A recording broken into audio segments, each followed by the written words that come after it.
بسم اللہ والصلاة والسلام علی رسول اللہ وبعد فاعوذ باللہ من الشیطان الرجیم بسم اللہ الرحمن الرحیم وآت ذا القربى حقه والمسکین وابن السبیل ولا تبذر تبذیرا ان المبذرین كانوا اخوان الشیاطین وَكَانَ الشَّيْطَانُ لِرَبِّهِ كَفُورًا۔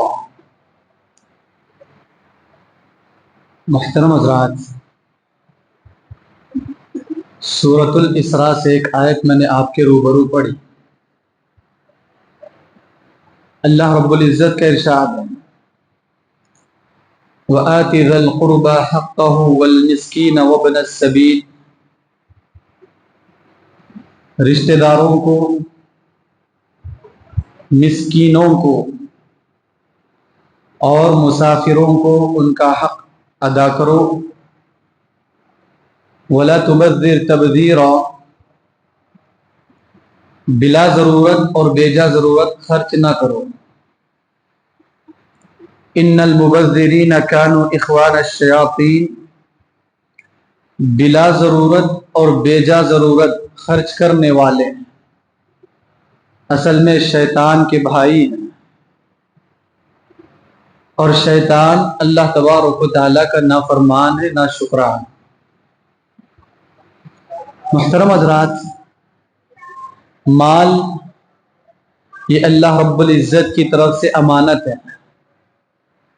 اللہ تبارک و تعالیٰ نے جس کو بھی جتنی دولت اور جتنا مال دے رکھا ہے، کل حشر کی عدالت میں اس کے ایک ایک پائی کا اللہ رب العزت کے پاس حساب دینا ہے، حساب چکانا ہے۔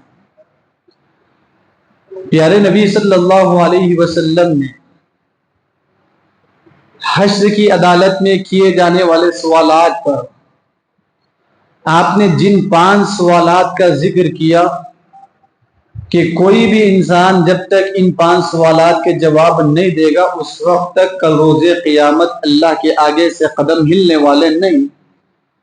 ان میں سے مال کو لے کر 2 سوالات کہا۔ ایک من این اکتسبہ، سوال ہوگا جتنی دولت تمہارے پاس تھی، جتنا پیسہ تمہارے پاس تھا، کس راستے سے کمائے، کس طریقے سے کمائے۔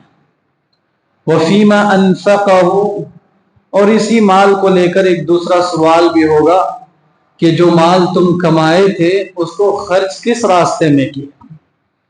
تو کمانا وہ بھی صحیح ہو، درست ہو، اور خرچ کرنا اس کے بھی مصارف صحیح ہو اور درست ہو۔ کیوں؟ کیونکہ اسی بنیاد پر کہ اللہ تبارک و تعالیٰ کی یہ نعمت ہے، اور اس نعمت کا سوال اللہ کی عدالت میں ہونے والا ہے، اللہ تعالیٰ کے پاس پوچھا جانے والا ہے۔ جس کو بھی اللہ تعالیٰ نے دولت سے نوازا ہے، مال دے رکھا، اللہ نے مال کے کچھ حقوق بھی طے کر رکھے ہیں، چاہے وہ اللہ کا حق ہو، چاہے وہ اللہ تعالیٰ کے بندوں کا حق ہو۔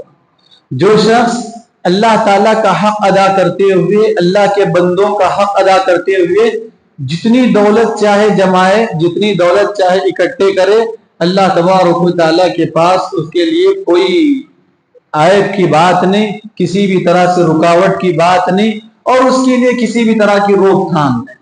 حلال طریقے سے کمائے، صحیح طریقے سے کمائے، اور اس مال کا جو حق ہے اس کو ادا کیا جائے۔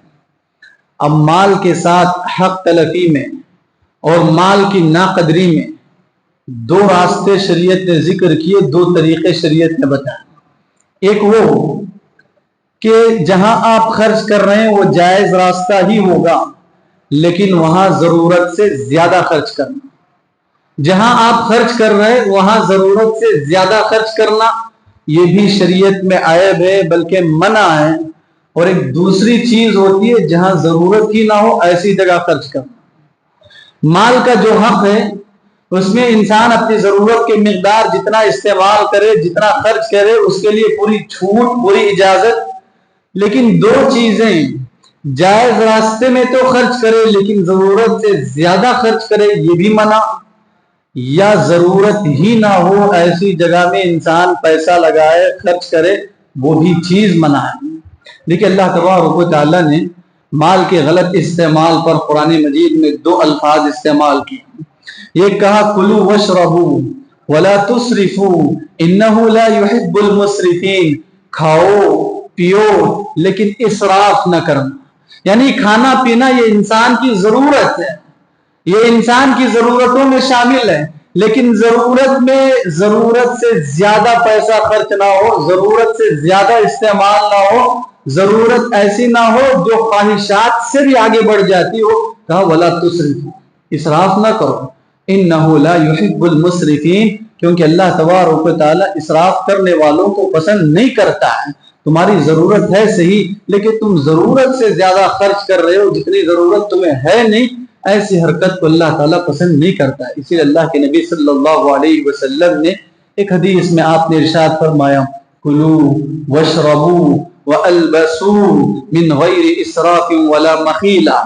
کہا کھاؤ، یہ کھانا ضرورت ہے، واشربوا پیو، یہ بھی ضرورت ہے، فطری ضرورت ہے، بنیادی ضرورت ہے، والبسوا اور پہنو جیسے تم پہننا چاہتے ہو پہن سکتے ہو، من غیر اسراف ولا مخیلہ، لیکن یہ بنیادی ضرورتوں میں کھانا پینا پہننا جو بنیادی ضرورتیں، اس میں بھی اسراف کی حد تک نہ پہنچ جاؤ. ولا مخیلہ، اور تمہارا کھانا پینا پہننا یہ دکھاوے کے لیے نہ ہو، تکبر و غرور کے لیے نہ ہو. یہاں یہ بات سمجھنے کی ہے کہ اسراف میں یہ چیز ہرگز داخل نہیں کہ جسے اللہ تبارک و تعالیٰ نے خوب مال دے رکھا ہے، خوب دولت دے رکھا ہو، تو وہ اچھی سے اچھی چیز کھائے اور اچھی سے اچھی چیز پہنے، کوالٹی سے کوالٹی چیزوں کا وہ استعمال کرتا ہے، اچھا قیمتی لباس وہ پہنتا ہے. شریعت نے اس چیز سے منع نہیں کیا، شریعت نے اس چیز سے نہیں. ہاں اگر اللہ نے اسے اتنی طاقت دے رکھی ہے، وہ اپنی طاقت کے حساب سے مہنگی چیزیں استعمال کرتا ہے جس میں کسی بھی طرح کا تکلف نہیں، اس سے شریعت نے منع نہیں کیا.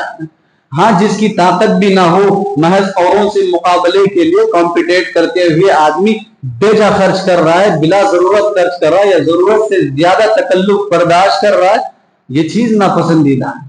ورنہ تو اللہ کے نبی صلی اللہ علیہ وسلم نے فرمایا ان اللہ تعالی یحب ان یرا، ان اللہ تعالی اذا انعم علی عبد، کہا اگر اللہ تبارک و تعالی جب کسی بندے پر کوئی انعام کرتا ہے، اللہ تعالیٰ کسی بندے کو کوئی نعمت سے نوازتا ہے، یحب ان یرا اثر نعمته علی عبده علیہ، کہا بندے پر نعمت کے اثرات دیکھنے کو اللہ پسند کرتا ہے. جب اللہ نے دولت دی ہے، جب اللہ نے خوب نوازا ہے، تو آپ اس چیز کا اظہار کریں، اس چیز کو آپ استعمال کریں، یہ اللہ کو پسندیدہ عمل، پسندیدہ چیز ہے. تو آپ اس سے ہٹ کر جتنی طاقت نہیں ہے، محض اوروں کے مقابلے کے لیے یہ چیز کرتے ہیں، تو یہی چیز اسراف ہے. یہی چیز اسراف ہے جو کہ شریعت میں ناقابل برداشت ہے. کہا مومنوں کی پہچان اور مومنوں کے اوصاف کا ذکر کرتے ہوئے اللہ نے کہا والذین اذا انفقوا لم یسرفوا ولم یقتروا وکان بین ذلک قواما. رحمان کے بندے وہ ہیں، اللہ تعالیٰ کے بندے وہ ہیں، جب خرچ کرتے ہیں تو نہ زیادہ اسراف سے کام لیتے ہیں اور نہ زیادہ کنجوسی سے کام لیتے ہیں، بخیلی سے کام لیتے ہیں، بلکہ درمیانی راہ اپناتے ہیں. تو مال کے سلسلے میں شریعت نے تصور دیا، اللہ تعالیٰ نے آپ کو جتنا دے رکھا ہے، جو حیثیت سے رکھا ہے، اس میں اگر آپ کنٹرول میں رہ کر، حدود میں رہ کر اپنی ضرورتیں پوری کرتے ہیں، جیسے چاہے ضرورتیں پوری کریں، جتنی طاقت اللہ تعالیٰ نے آپ کو دی ہے. 2 کاموں سے بچنا ہے، ایک یہ ضرورت میں بھی ضرورت سے زیادہ خرچ نہ ہو، اور دوسری چیز جہاں ضرورت ہی نہ ہو وہاں خرچ نہ ہو. جہاں ضرورت ہی نہ ہو وہاں خرچ کرنا یہ اور عیب کی بات ہے، اور ناپسندیدگی کی نظر سے اس کو دیکھا گیا. جو آیت میں نے شروع میں پڑھی سورۃ الاسراء کی، اللہ نے کہا وَآتِ ذَا الْقُرْبَى حَقَّهُ وَالْمِسْكِينَ وَابْنَ السَّبِيلِ وَلَا تُبَذِّرْ تَبْذِيرًا، کہ آپ رشتہ داروں پہ خرچ کرتے ہیں، یہ ان کا حق ہے، انہیں دینا چاہیے، اور یہ مال کا حق ہے. آپ کسی مسکین اور غریب کو دیتے ہیں، ان کو دینا چاہیے، یہ ان کا حق ہے، یہ آپ کے مال کا حق ہے. وَابْنَ السَّبِيلِ، کوئی مسافر آ کے اپنی ضرورت آپ کے سامنے بتاتا ہے، آپ اس کی ضرورت پوری کرنے کی کوشش کرتے ہیں، اسے دینا چاہیے، اس کا حق ہے، یہ آپ کے مال کا حق ہے. ولا تبذر تبذیرا، لیکن جہاں ضرورت ہی نہ ہو ایسی جگہ میں پیسہ نہ لگاؤ. ان المبذرین کانوا اخوان الشیاطین، کیونکہ ایسی حرکت یہ شیطان کی حرکت ہے، اور ایسا کرنے والا گویا کہ شیطان کا بھائی ہے. جہاں ضرورت ہی نہ ہو ایسی جگہوں میں پیسے لگانا. یہاں ایک بات یہ کہ انسان رشتہ داروں میں خرچ کرنے، مسکین اور غریبوں میں خرچ کرنے کو کسی بھی طریقے سے انسان یہ نہ سوچے یہاں اسراف ہوگا، یہاں تبذیر ہوگا. عام طور پہ لوگوں کو مال کی اہمیت اور مال کی حفاظت وہاں یاد آتی ہے جہاں ضرورت مندوں کو دینا ہوتا ہے. جہاں بلا ضرورت خرچ کرنا ہوتا ہے وہاں نہ مال کی قدر یاد آئے گی، نہ مال کی اہمیت یاد آئے گی، نہ مال کی حفاظت یاد آئے گی.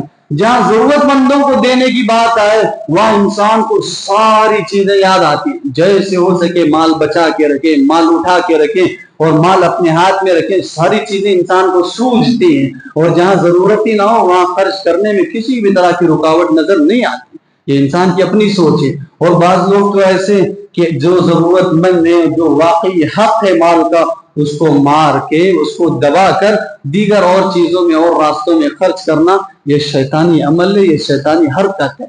الغرض مال یہ اللہ کی طرف سے امانت ہے. کل حشر کی عدالت میں کمائے گئے راستے کے بارے میں بھی سوال ہوگا، اور خرچ کیے جانے والے مصارف کو لے کر بھی سوال ہوگا. جس راستے سے پیسہ آ رہا ہو وہ راستہ بھی صحیح ہو، حلال ہو، درست ہو، اور جہاں آپ خرچ کر رہے ہیں، مال لگا رہے ہیں، وہ راستہ بھی صحیح ہو، درست ہو، حلال ہو. اگر اس میں سے ذرا برابر بھی گڑبڑی ہوئی، یہی پیسہ، یہی مال انسان کے لیے اللہ کی عدالت میں الٹا وبال جان بنے گا، مصیبت بنے گا. دعا ہے رب العزت سے اللہ تبارک و تعالی اللہ کی دی گئی تمام نعمتوں کا احساس اللہ تعالی ہمارے دلوں میں پیدا فرمائے. اللہ تبارک و تعالی نعمتوں کے احساس کے ساتھ نعمتوں کی قدر کرنے کے اللہ تعالی توفیق دے. اللہ تبارک و تعالی تمام نعمتوں کا جتنی کچھ ہمیں نصیب ہوئی اللہ تعالیٰ ان پر راضی رکھے، ان سے خوش رکھے. اللہ تبارک و تعالیٰ تمام نعمتوں کی شکر ادائیگی کی توفیق دے. اللہم آمین. وآخر دعوانا الحمد للہ رب العالمین.